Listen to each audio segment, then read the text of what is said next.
Réfléchissez et devenez riche. Le grand livre de l'esprit maître, de Napoleon Hill. Vous trouverez dans ce livre ce que personne ne vous enseignera ailleurs. Comment assimiler et appliquer les principes qui vous permettront de faire fortune et d'atteindre les buts que vous vous êtes fixés. Les principes contenus dans ce livre ont été réunis à partir d'expériences de plus de 500 hommes influents qui ont réellement accumulé de grandes richesses. Des hommes tels que Henry Ford, James Hill, Thomas Edison, Theodore Roosevelt, Woodrow Wilson, Edwin Barnes, Alexander Graham Bell, Arthur Nash et bien d'autres. Des personnalités issues de milieux modestes et n'ayant reçu que peu d'éducation. Les 13 étapes vers la richesse que l'auteur met en lumière sont devenues un tremplin vers une vie meilleure pour des gens de tous horizons, sans exception, et vous pouvez les mettre à profit vous aussi. L'ouvrage Réfléchissez et devenez riche est devenu la Bible de la prospérité et du succès pour des millions de lecteurs depuis sa publication initiale en 1937. Les 13 étapes vers la richesse vous aideront à atteindre vos buts et à vivre vos passions. Napoleon Hill parvient avec une infinie sagesse à démontrer comment vos pensées et vos croyances peuvent changer le cours de votre vie. Fruit d'une recherche de plus de 20 ans sur la richesse et le talent, cet ouvrage développe ces 13 principes universels qui stimuleront votre confiance et vous guideront vers la réussite. Je vous souhaite une bonne écoute. Chapitre 1. Introduction. L'homme qui, grâce à ses pensées, est devenu l'associé de Thomas Edison.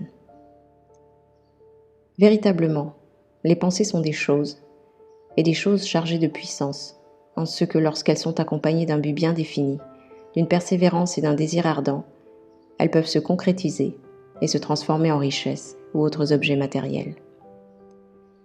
Il y a un peu plus d'une trentaine d'années, Edwin Barnes avait découvert que les hommes peuvent réellement devenir riches grâce à leurs pensées. Sa découverte n'était pas venue toute seule, elle était venue petit à petit, en commençant par un désir ardent de devenir l'associé du grand Edison. L'une des principales caractéristiques du désir de Barnes est qu'il était bien défini. Travailler avec et non pour Edison. Observez soigneusement comment il avait procédé pour transformer son désir en réalité et vous comprendrez mieux les 13 principes qui mènent à la richesse. Lorsque ce désir ou cette impulsion de la pensée surgit pour la première fois dans l'esprit de Barnes, il ne pouvait en aucune manière agir sur lui. 2 obstacles se dressaient sur son chemin. D'abord, il ne connaissait pas Thomas Edison, et de plus, il n'avait pas assez d'argent pour payer son trajet en train jusqu'à Orange, dans le New Jersey. Ces obstacles auraient suffi à décourager la plupart des gens, mais il ne s'agissait pas d'un désir ordinaire. Barnes allait les surmonter. Il était tellement déterminé à exaucer son souhait qu'il décida de voyager en sautant clandestinement dans un train de marchandises plutôt que de se laisser abattre. Il se présenta au laboratoire d'Edison et annonça qu'il venait faire affaire avec l'inventeur. Quelques années plus tard, relatant cette première rencontre, Edison raconta. Il se tenait debout là, devant moi, et ressemblait à un type ordinaire. Mais quelque chose dans l'expression de son visage me donnait l'impression qu'il était très déterminé à obtenir ce qu'il venait chercher. Des années d'expérience m'avaient appris qu'un homme qui désire réellement et profondément une chose et qui est capable pour l'obtenir de jouer tout son avenir sur un simple coup de dé est sûr de gagner. Je lui ai donné la chance qu'il demandait parce que j'ai vu qu'il était fermement décidé à réussir. Les événements m'ont donné raison. Ce que le jeune Barnes a déclaré à Edison à cette occasion était bien moins important que ce qu'il pensait. Edison lui-même l'a dit. Ce n'est pas l'apparence du jeune homme qui lui a valu ses débuts dans le bureau de M. Edison, car elle aurait plutôt joué contre lui. C'est ce qu'il pensait qui a pesé dans la balance. Si la signification de cette phrase pouvait être transmise à chaque personne qui la lit, il ne serait pas nécessaire d'écrire la suite de ce livre. Cependant, Barnes n'avait pas obtenu tout de suite ce qu'il voulait. Lors de leur première entrevue, il avait eu la possibilité de travailler dans les bureaux d'Edison à un salaire plus qu'ordinaire. Il y accomplissait des tâches qui étaient sans importance pour Edison, mais des plus importantes pour Barnes, car cela lui donnait l'occasion de faire étalage de sa marchandise pour que l'associé qu'il espérait puisse les remarquer. Les mois passèrent. Apparemment, rien ne permettait à Barnes de se rapprocher du but qu'il s'était fixé comme objectif principal. Mais quelque chose d'important se précisait en lui.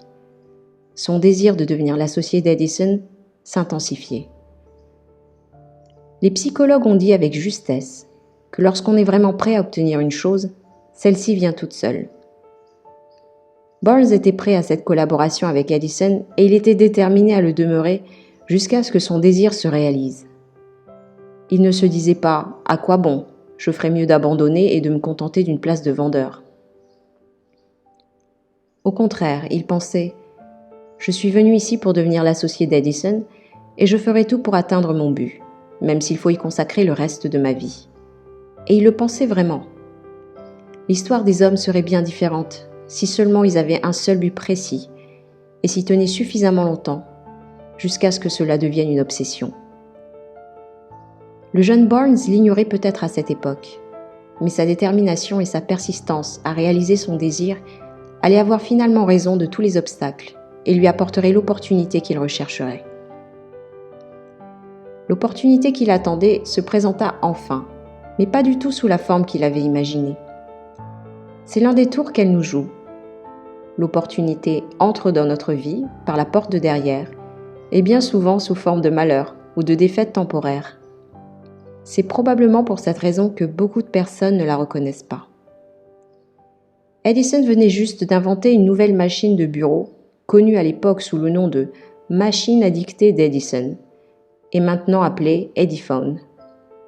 Ses vendeurs n'étaient pas enthousiasmés par cette machine. Ils ne croyaient pas qu'ils pourraient la vendre sans déployer de grands efforts. Barnes sut que c'était une occasion à saisir. Elle avait fait son chemin tout doucement, cachée dans une machine d'apparence étrange qui n'intéressait que Barnes et son inventeur. Barnes sut qu'il pourrait vendre cette machine à dicter d'Edison. Il le dit à Edison, qui le laissa courir sa chance. Il la vendit si bien qu'Edison lui en confia le marché pour tout le pays. Et c'est de cette association que naquit le slogan « Inventé par Edison et installé par Barnes ». Cette collaboration dura plus de 30 ans. Elle rendit Barnes riche financièrement, mais ce qui est infiniment plus important est qu'il a prouvé que quelqu'un peut vraiment réfléchir et devenir riche. Combien ce désir de Barnes lui rapporta-t-il exactement? Lui seul le sait. Peut-être 2 ou 3 millions de dollars, mais cette somme, aussi élevée soit-elle, devient insignifiante comparée à la richesse inestimable que Barnes avait acquise, la connaissance certaine qu'une impulsion intangible de pensée peut se transmuter en son équivalent physique si l'on agit suivant certains principes connus. Barnes s'était littéralement imaginé en associé du grand Thomas Edison. Il désirait faire fortune. Il n'avait rien d'autre pour commencer que la capacité de savoir ce qu'il voulait et la détermination de persévérer jusqu'à ce que son désir se réalise.